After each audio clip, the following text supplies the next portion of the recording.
आप देख रहे हैं अम्बेडकर परिवार की एक ही खबरें कलाकार और लोगों की आवाज अम्बेडकर परिवार टीवी को लाइक करें, सब्सक्राइब करें, अम्बेडकर परिवार।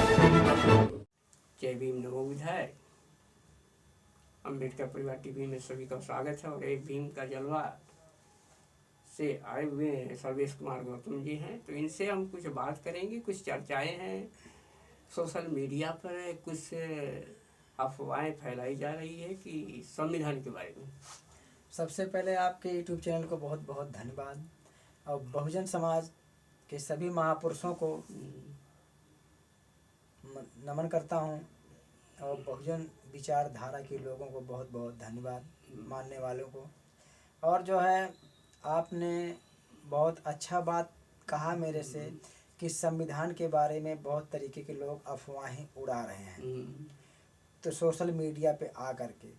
तो मैं बता दूं, संविधान को लेकर के किसी को किसी प्रकार का अफवाह नहीं उड़ाना चाहिए, क्योंकि हमारे देश का जो संविधान है सभी देशों से अलग है और बहुत सुंदर सा संविधान बनाया गया है। बहुत शक्तिशाली संविधान है, क्योंकि इस संविधान में ऐसा ऐसा अधिकार दिया गया है किसी को किसी प्रकार की दिक्कत नहीं होता। लचीला भी है, कठोर भी है। बहुत बहुत सही संविधान है, निष्पक्ष।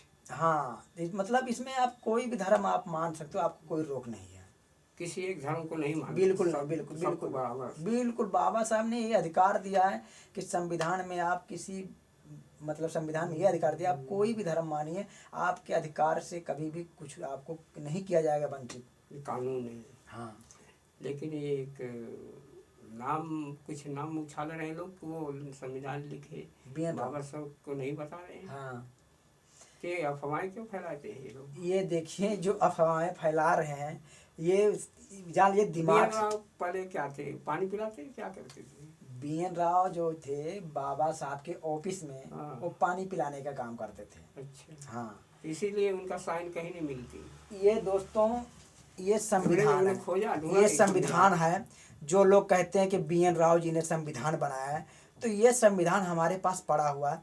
इस संविधान को आप खोल करके पूरे मतलब इसके पेज को आप पलट करके आप देख लेना। राजेंद्र प्रसाद। हाँ, तो आप जो भी देखना होगा देख लेना। इसमें कहीं भी जो है संविधान में जो है कहीं नहीं लिखा है कि कोई और इसमें जो है मतलब काम किया है।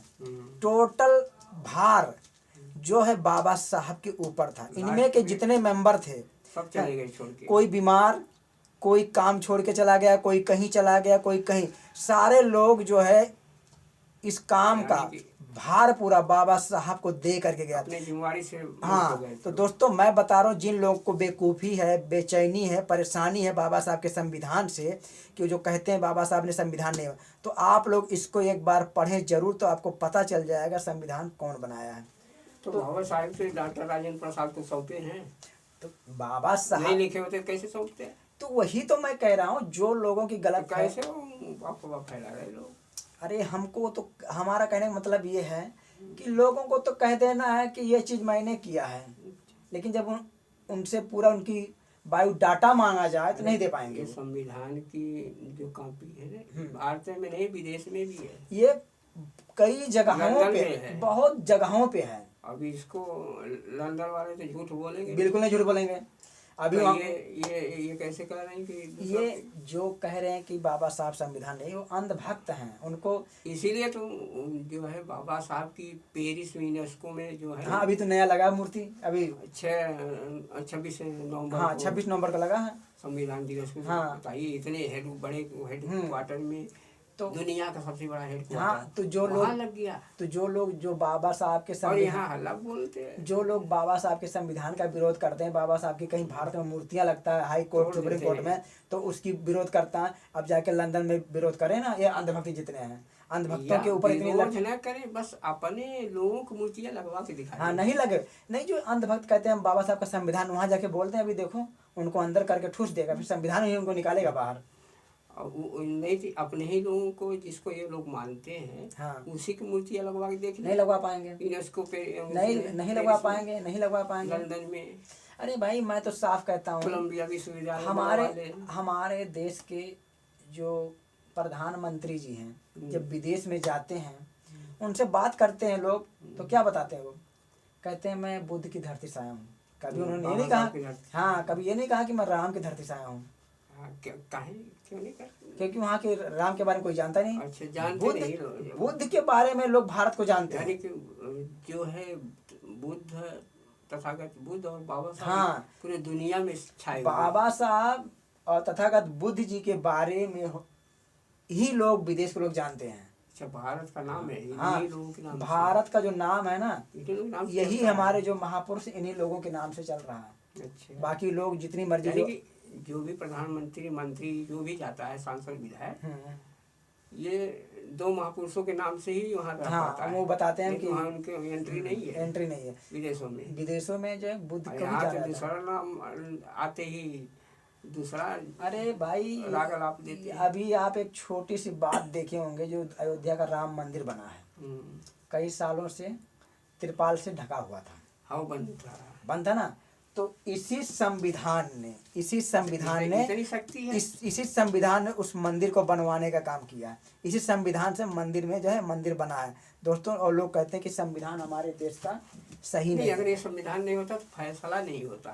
फैसला कोर्ट कैसे फैसला देगा जब कुछ उसका आधार नहीं रहेगा? मैं किस पे दूं फैसला? तो इसलिए बाबा साहब को जो लोग संविधान नहीं मानते, उन्हीं लोगों का फैसला भी सही नहीं अभी है। अब जो भी फैसला अभी जो नहीं सही है, इसका आने वाला समय बताएगा कि सही है कि क्या है। लोग खोज कर सकते हैं। हाँ, इसकी जांच दोबारा हो। हाँ। तो ऐसे अफवाह फैला के लोग मतलब गुमराह कर रहे हैं समाज को। जनता को गुमराह कर रहे हैं और जनता को बेवकूफ सभी बना के रहे हैं। मान लेना चाहिए कि बाबा साहब ने ही संविधान लिखा है। मान लेना नहीं चाहिए, मानो। मानना पड़ेगा। हाँ, मानना पड़ेगा। और जैसे भारत के अंदर जो भी रहेगा उसे भारतीय संविधान को मानना ही पड़ेगा, और मानना ही उसके लिए उचित है। अब भारत एक ही राष्ट्र रही, दूसरा नाम है। देखिए, जब तक हमारे देश में भारतीय संविधान है, तब तक चाहे हिंदू राष्ट्र की मांग करो, चाहे किसी राष्ट्र की मांग करो, आपका नहीं हो सकता। क्यों नहीं हो सकता इसका? क्योंकि हमारा देश धर्मनिरपेक्ष है। अच्छा, धर्मनिरपेक्ष का हाँ, मतलब इस देश में आप एक धर्म का वो नहीं कर सकते हैं। अच्छा, एक धर्म को खाली महत्व नहीं दे सकते? नहीं, बिल्कुल नहीं। इसमें सबसे बड़ा है सभी हमारा धर्मों का धर्म। सम्मान है संविधान के अंदर। आप कोई भी धर्म मानने के आपको पूरा आज़ादी संविधान देता तो है। ये धर्मनिरपेक्ष होते हुए भी यार हुड़दंग क्यों मच रहा है इतना? अब हमारे यहाँ की शासन व्यवस्था तो लूज है बस। अगर शासन व्यवस्था लूज नहीं होता, कोर्ट ने तो कह दिया कि ये संविधान को कभी बदला नहीं जा सकता। तो कोर्ट को संविधान की रक्षा कोर्ट करने के लिए है। संविधान की रक्षा पार्लियामेंट कुछ नहीं कर कुछ सकता। नहीं, संविधान की रक्षा कोर्ट करेगा और कोर्ट का रक्षा संविधान करेगा। यानी दोनों का संबंध एक, दोनों का संबंध एक है। तो ये जो मांग कर रहे थे SC ST OBC जो है, इनको मतलब इनके हक छीनने के लिए ऐसा किया जा रहा है। देखिए, और जो कुछ नहीं, कोई कभी राष्ट्र नहीं बनने वाला जो ST SC OBC हमारे ही लोग जो हिंदू राष्ट्र की ज़्यादा मांग कर रहे हैं, इन्हीं में से कुछ ऐसे लोग हैं। उन लोगों को पता ही नहीं कि हमारा अधिकार संविधान हमको जो दिया है वो हिंदू राष्ट्र में नहीं मिल सकता। आपको बंधुआ मजदूरी की नौकरी करना पड़ेगा, उसी काम हिंदू राष्ट्र में ऐसा समय आएगा। तो उनकी तो व्याख्या भी तो करना चाहिए, उनके बारे में बताना चाहिए ना। किसके बारे में? जो राष्ट्र बनाने की बात कर रहे हैं, तो देखिए, जो हिंदू राष्ट्र उनके किताबों में तो लिखा है, जो हिंदू राष्ट्र बनाने की मांग करते हैं, यही 85% के जो लोग हैं उन्हीं का समर्थन कर रहे हैं। उनकी औकात नहीं है कि आप हिंदू राष्ट्र की बात करो संविधान के रहते हुए, और जो हिंदू राष्ट्र की बनाने की बात करते हैं संविधान के रहते हुए, समझो संविधान का अपमान भी कर रहे हैं। समझो, उन्हें तो क्या नाम है। लेकिन कभी ये हो नहीं सकता। हमारा कहने का मतलब है, हमारे देश का संविधान सर्वोपरि ये सबसे ऊपर रहेगा, सभी धर्मों से ऊपर रहेगा, और सारे धर्म इसके अंदर में आएंगे। इसलिए आप लोगों को या सभी भारत के लोगों को संविधान का सम्मान करना चाहिए, संविधान का पालन करना चाहिए, और संविधान के दायरे में रह करके बात करना चाहिए। और आपके चैनल को बहुत बहुत धन्यवाद।